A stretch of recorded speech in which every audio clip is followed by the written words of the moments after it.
नमस्कार साथियों, मैं नागेंद्र कुमार कुशवाहा, राष्ट्रीय सचिव विश्व भारती जन सेवा संस्थान। साथियों, आज बहुत दुख के साथ मुझे कहना पड़ रहा है कि आज फेसबुक पोस्ट और कई जगह सोशल मीडिया पर हमने देखा कि झारखंड प्रदेश के बड़े नेता और माननीय पूर्व मुख्यमंत्री श्री बाबूलाल मरांडी जी झारखंड के डीजीपी महोदय श्री अनुराग गुप्ता जी को पद से हटाने के लिए कई तरह का आरोप लगा रहे हैं। कानूनी प्रक्रिया क्या है, किस प्रकार उनकी नियुक्ति हुई है, इस पर मैं ज़्यादा जोर नहीं दूंगा या ज़्यादा बात नहीं रख पाऊंगा। लेकिन जो बातें हम लोगों को समझ में आ रहा है और जो बातें सूत्रों से जानकारी मिल रही है कि झारखंड प्रदेश में सहारा इंडिया के ऊपर जो कार्रवाई हो रही है और जो जांच की प्रक्रिया धीरे धीरे बढ़ रहा है, इससे घबरा करके भाजपा के लोग किसी भी तरह से एक साजिश रच करके माननीय डीजीपी साहब अनुराग गुप्ता जी को पद से हटाने के लिए एक बहुत बड़ी साजिश किया जा रहा है। साथियों, आप सबको पता होगा कि चुनाव के पहले विश्व भारती जन सेवा संस्थान के लोग माननीय मुख्यमंत्री हेमंत सोरेन जी से मिले थे और झारखंड के 1 करोड़ के लगभग जो जमाकर्ता सहारा के हैं उनकी पीड़ा की बात उनसे रखा था कि किस प्रकार से यहाँ सहारा के लोग लगभग 40 से 45 हज़ार करोड़ रुपया मैच्योरिटी होने के बाद भी जमाकर्ताओं को भुगतान नहीं कर रहे हैं, जिससे बहुत सारे लोग सहारा के जो जमाकर्ता थे, कार्यकर्ता थे, कई लोग आत्महत्या कर लिए, कोई ट्रेन के नीचे कट गया, किसी ने फांसी लगा लिया और कई लोग डिप्रेशन में आकर के मर गए। उनके लिए ये सारी बात हम लोग उनके ऊपर रखे थे कि साहब आप सत्ता में आए तो हम लोगों को भुगतान करवाने के लिए रास्ता बनाएं और जो लोग काल के गताल में चले गए सहारा से पीड़ित होकर के उनके लिए आर्थिक मुआवजा देने की बात करें। साथ ही साथ जो सहारा के अधिकारी झारखंड में थे या जो लोग लखनऊ में बैठे हुए हैं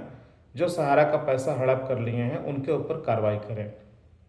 इस पर हम लोगों की सहमति बनी थी और इस बात को उन्होंने अपने घोषणा पत्र में भी जगह दिया था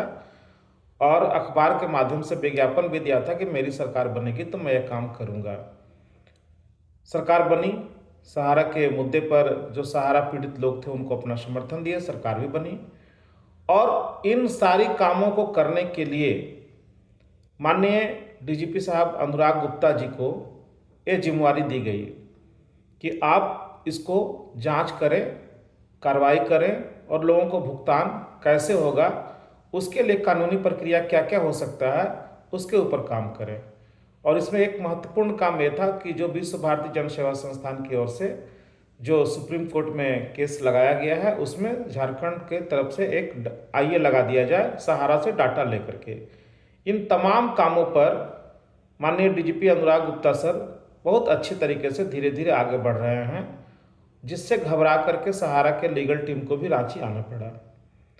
लेकिन सबको पता है कि विगत कई वर्षों से भाजपा के लोग सहारा को संरक्षण दे रहे हैं और जैसे जैसे ये जांच की प्रक्रिया आगे बढ़ेगी भाजपा के कई नेता का चेहरा बेनकाब होता हुआ दिखेगा। इससे घबरा करके इस जांच में बाधा पैदा करने के लिए, जांच को रुकवाने के लिए एक बड़ी साजिश चल रही है कि किसी भी तरह से इस जांच को रोका जाए और अनुराग गुप्ता जी को पद से किसी भी तरह से हटाया जाए। साथियों, आखिर भाजपा की सरकार चाहती क्या है? माननीय अमित शाह जी ने कहा था कि पोर्टल पर क्लेम करने वालों को 45 दिन में भुगतान मिलेगा, लेकिन नहीं मिला। और जब एक राज्य इतना आगे बढ़ रहा है, एक पुलिस पदाधिकारी अपना टीम गठन करके इस जांच को इतना आगे लेके जा रहे हैं, तो फिर उनको भी पद से हटाने के लिए साजिश क्यों रचा जा रहा है? क्या इस देश में, इस राज्य में गरीबों के लिए कोई जगह नहीं है? क्या भाजपा के लोग चाहते हैं कि सहारा जैसे लोग कंपनी ठगी करता रहे, लोगों का पैसा न मिले, लोग पाई पाई के लिए मोहताज हो जाएं, चुनाव में केवल इनको मोहरा बनाया दिया जाए, हर चुनाव में पाई पाई का भुगतान करेंगे ऐसा नारा लगाया जाए और लास्ट में चुनाव होने के बाद उनको भूल जाया जाए? आज ये बहुत विचार करने का योग्य है। अगर किसी भी तरह से बाबूलाल मरांडी जी और भाजपा के लोग सफल हो गए कि माननीय अनुराग गुप्ता जी को डीजीपी के पद से हटा दिया जाए, तो हम लोगों का केस बहुत कमज़ोर हो जाएगा, क्योंकि मुझे नहीं लगता कि जिस तरह का जांच वो कर रहे हैं और अन्य लोग कर पाएंगे। साथियों,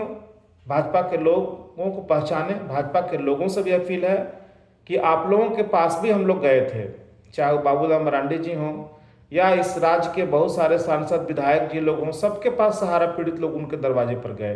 लेकिन सभी लोगों ने केवल आश्वासन दिया, लेकिन भुगतान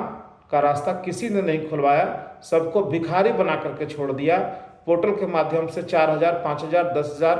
50,000 का केवल टुकड़ों टुकड़ों में बिना ब्याज समेत पैसा दिलवाने का काम कर रहे हैं। बाकी जिनकी बड़ी राशि है या जो लोग मर गए हैं, जिनका MIS है, उनके लिए कोई रास्ता नहीं खुलने जा रहा है। तो इसके लिए सबको ध्यान देना होगा कि किसी भी तरह से भाजपा के लोग इस साजिश में सफल ना हो पाएं, ताकि ये जांच रुक जाए और हम लोग फिर भुगतान से बहुत पीछे छूट जाएं। धन्यवाद साथियों, नमस्कार, जय हिंद।